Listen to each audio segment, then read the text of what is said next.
All right, hey everyone. So today we're going to dive into something pretty interesting, I think. Yeah. Moon readings. Moon readings. Now you might be thinking, ugh, not another zodiac thing, but Right. trust me on this one, we're going way deeper than just like your basic sun sign stuff. Yeah. Yeah, you sent over some really cool material on this, and we're going to like break it down so you can actually like use it in your life. Absolutely. Think of this as like your personal decoder ring Yeah. for understanding all those like feelings and emotions and stuff. Yeah, it's like an emotional blueprint, It's like a map to understanding how you operate on an emotional level, even like those hidden parts you're not always aware of. So we're talking about more than just those like, generic Yeah. horoscope descriptions, right? Right. This feels way more personalized somehow. Exactly. Yeah. Your moon sign is all about your inner world, like your feelings, Yeah. instincts, those deep down patterns. Yeah. It's different from your sun sign, which is more like your outward personality. Okay, so give me an example of how this plays out, like in the real world. Sure. Let's say two people get some unexpected bad news. Okay. One person freaks out, the other one's like totally chill. Could their moon signs explain that? Absolutely. Yeah. Let's say one person has a fiery, like Aries moon, Sorry. They're likely to react impulsively, maybe even a bit dramatically, Yeah. It's that instinct to like take charge, even if it means getting a little heated. Now, someone with a more grounded, like Taurus moon, might just take a moment to process the news, maybe look for like practical solutions instead of like immediate action, Okay. They want stability, so their reaction will be much more even-keeled. That makes so much sense. So it's like, everyone's got this hidden code Yeah. for like how they react to stuff. Now, the stuff you sent also mentions moon phases. Yeah. What does that even mean? Like, what role does the phase the moon was in when we were born play into all of this? Yeah, that's where things get even more interesting. The phase of the moon at your birth, it kind of adds another layer to this whole emotional blueprint thing. Okay. Think of it like an energetic imprint. It influences how you approach life, like your natural rhythms, even your decision-making style. Okay, I'm hooked. But like, there's a lot of moon phases, right? Right. We don't have time to go through all of them, but like, Yeah. which ones are the like most important for someone to understand? Focusing on two contrasting ones can give you a pretty good sense of how this works. Okay. Let's just take the new moon and the full moon. Okay. Okay. If you were born under a new moon, you're probably someone who loves new beginnings. You're intuitive and maybe even a bit impulsive, Full moon folks, on the other hand, tend to be more emotional, more relationship-oriented. They're all about expressing themselves and connecting with others. So if you know someone is a new moon personality, you're going to approach them differently than you would a full moon person. Yeah, exactly. Okay. And even understanding your own moon phase can be even more helpful. It's like knowing whether you thrive on initiating things, or if you're someone who needs to process and think and reflect before taking action, it can even explain why you feel more energetic at certain times of the month, That is wild. Okay, so we've got our moon sign, we've got our moon phase. Is there anything else we need to know about this, like emotional blueprint thing? Yeah, there's one more piece to this puzzle house placement. Oh boy. Yeah. Okay, hold on. Houses. This is starting to sound like we're learning a whole new language here. Right. Can you break this down for someone who's like totally new to all of this? So think of the houses as different areas of your life, like your career, your home life, relationships. Okay. There are 12 in total. And your moon's placement in a particular house shows where your emotional energy is most focused, right? Okay. So instead of like listing all 12, Yeah. can we just focus on a couple that like show how different this can be? Yeah. What would be like a good contrast for people to get this? So let's take the 4th house, which represents home and family, Okay. and the 10th house, which is all about career and public image, right? Okay. If your moon is in the 4th house, you likely find deep comfort and like emotional security in your home life, being around your loved ones. So like a homebody at heart. Exactly, yeah. Now, contrast that with someone who has their moon in the 10th house. Okay. Their emotional fulfillment might be tied to their career achievements, their public persona, making a mark on the world. It doesn't mean they don't value family, but their emotional core is energized by their outward achievements. So two totally different ways of like experiencing the world. Right. All based on where the moon was when they were born. Precisely. And imagine, layering this understanding with your moon sign and phase, you start to see a really complex and unique emotional profile. Okay, my mind is officially blown. But before we like get lost in space here. Yeah. I have a question. The material mentioned aspects, Hmm. what are those and how do they fit into all of this? Aspects, they add even more depth to this emotional blueprint thing. Oh, They describe how the moon interacts with other planets in your birth chart, like Venus or Mars. okay. Think of it as a cosmic conversation. Sometimes it's harmonious, sometimes a bit challenging.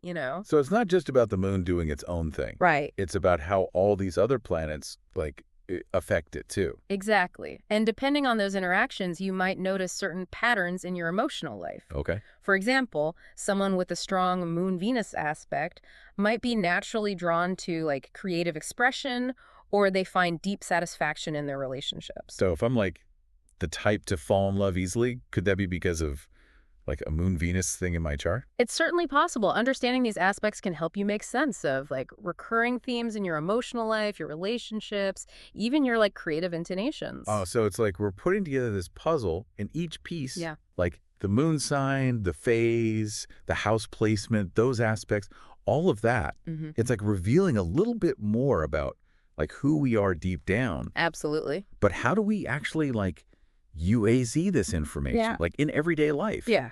It's one thing to know about it, Yeah. but how do we like put it into practice? That's the perfect question to like move us into the next part of our deep dive. Okay. We've laid the foundation. Yeah. Now let's explore how moon readings can actually help you navigate things like relationships, your intuition, even how to work with the moon's energy every day. Okay, I'm ready to put this knowledge into action. Let's do it. Yeah. Okay, so we've built this like incredible foundation. Yeah. We know our moon sign is like the core of our Ouch. emotional operating system. Mm-hmm. The phase adds like another layer of Yeah. understanding Mm-hmm. to how our energy flows. And house placement Mm-hmm. shows us where those emotions like really play out in our lives. Yeah. And then, of course, we have those aspects adding even more detail, like with the influence of other planets. It's like we're looking at this really detailed map Yeah. of our like inner world. Yeah. And the really cool part is this map isn't just about understanding yourself. Okay. It's also a really powerful tool for like navigating different areas of your life, Okay. especially when it comes to things like emotional awareness, Mhm. relationships, and even intuition. Yeah, you're talking my language. Sure. Our listeners sent in some material about how moon readings can Right. help with exactly those things. Yeah. Where do we even begin to apply all of this? So it all starts with emotional awareness. Okay. Think of your moon reading as like a user manual for your feelings. Ah. It helps you understand those patterns, like what triggers you, what Mm. calms you down, and why you react the way you do Okay. in certain situations. I was feeling like my emotions are just, randomly controlling me. Right. I can actually start to make sense of them. Exactly. Yeah. Once you understand the why behind your reactions, you can actually start to manage them more effectively. Let's say, you tend to get a little more sensitive and Right. withdrawn during a full moon. Mhm. You can actually use that knowledge to plan accordingly. Okay. Maybe schedule some quiet time for yourself or avoid making any like major decisions during that phase. It's like you're saying work with the energy, Yeah, not against it. exactly. I love that. Now, what about relationships? The material mentioned that moon readings can, like, shed some light on those dynamics as well. Yeah, absolutely. Moon readings can be incredibly insightful when it comes to like understanding your relationship patterns and needs. Okay.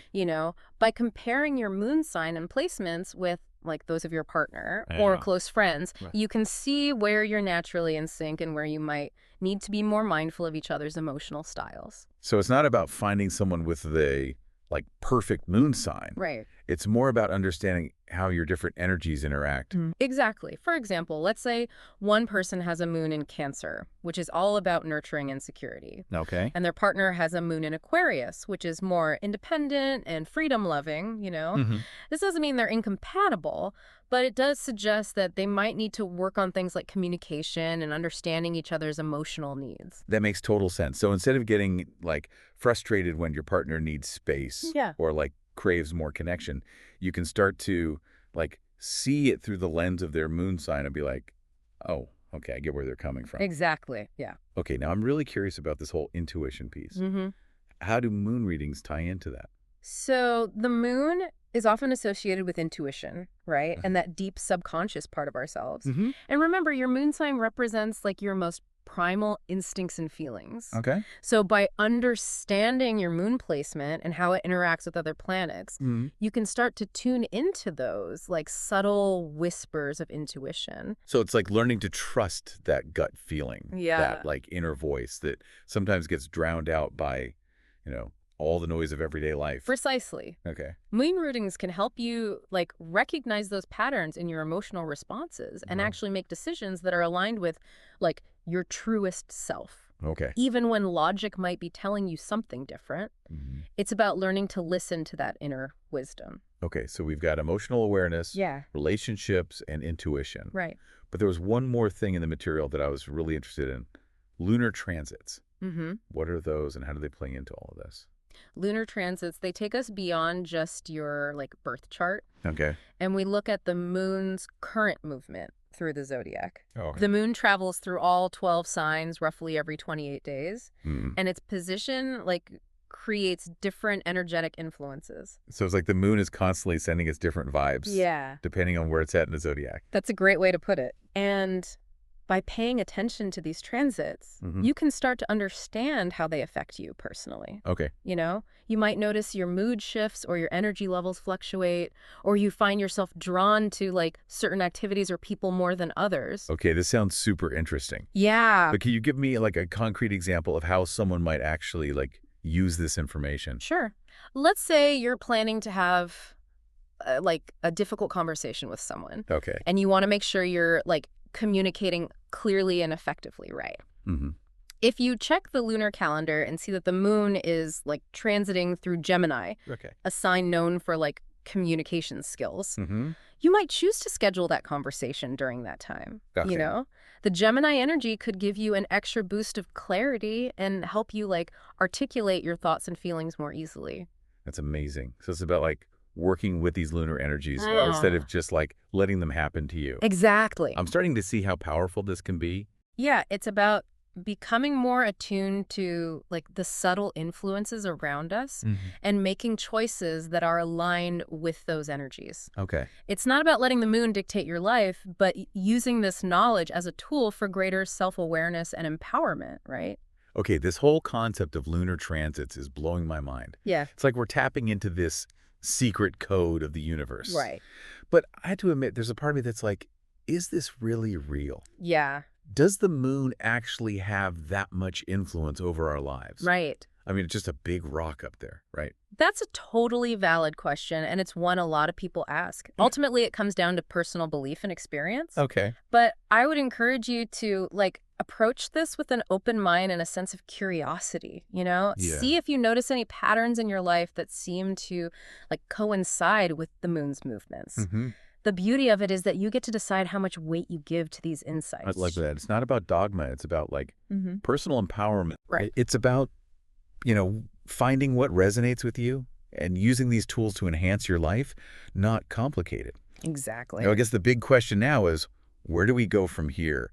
We've covered so much. Yeah. It feels like we've only scratched the surface. That's the thing about deep dives. They always lead to like more questions Yeah. and more exploration. Totally. But before we wrap up this incredible journey into the world of moon readings, I want to leave our listener with one final, like, thought-provoking question. Ooh, I love a good cliffhanger. Yeah. Hit me with it.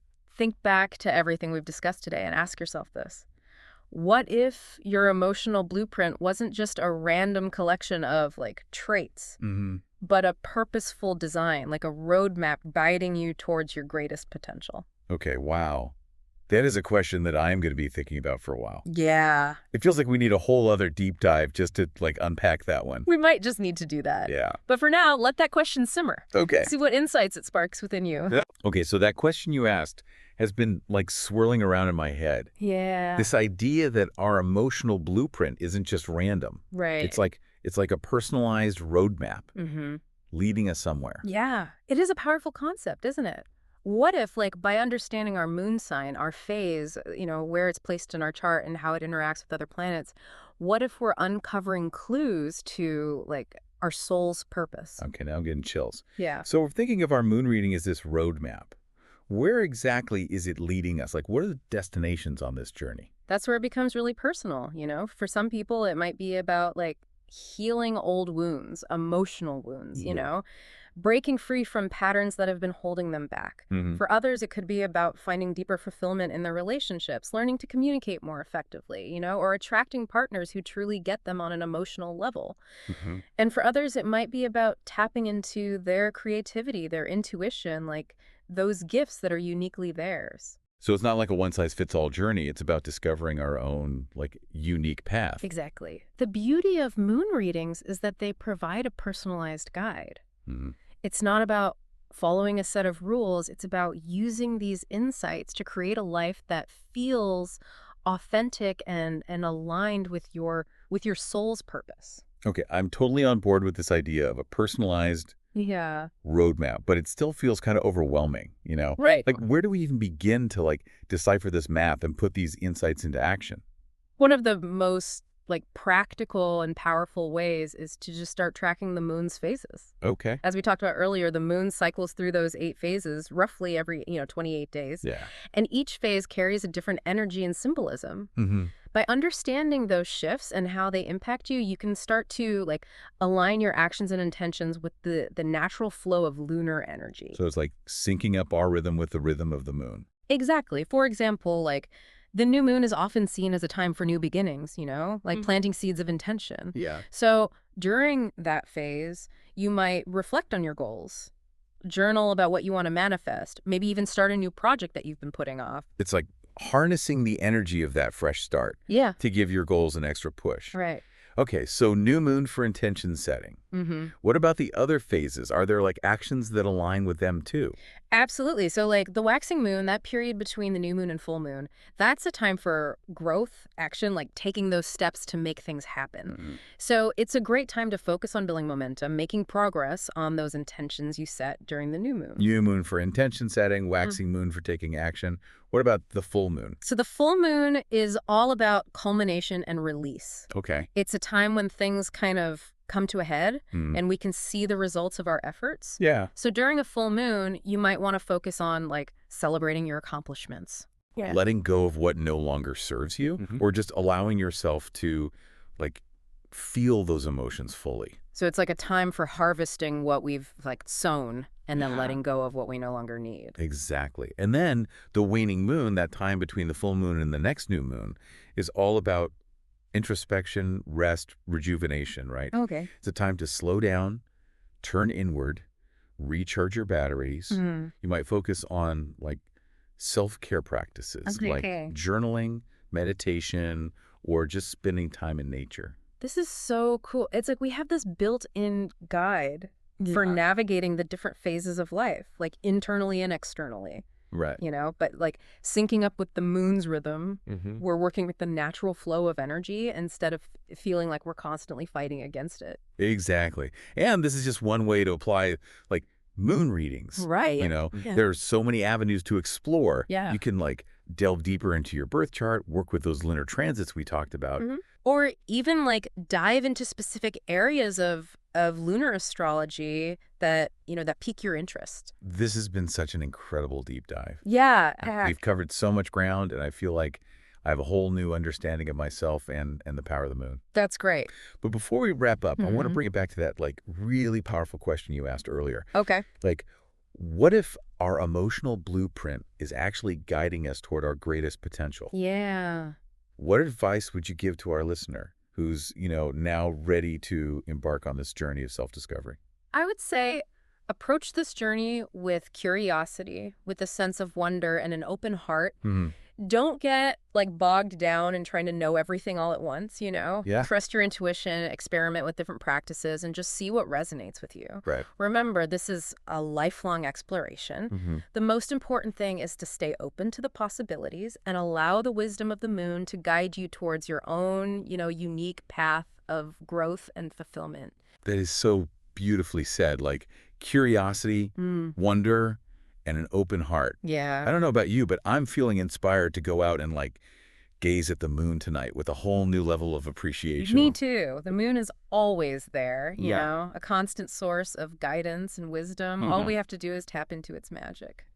Well, that's it for our deep dive into moon readings. We hope you enjoyed exploring this fascinating world with us. Until next time, Keep looking up, keep learning, and keep diving deep.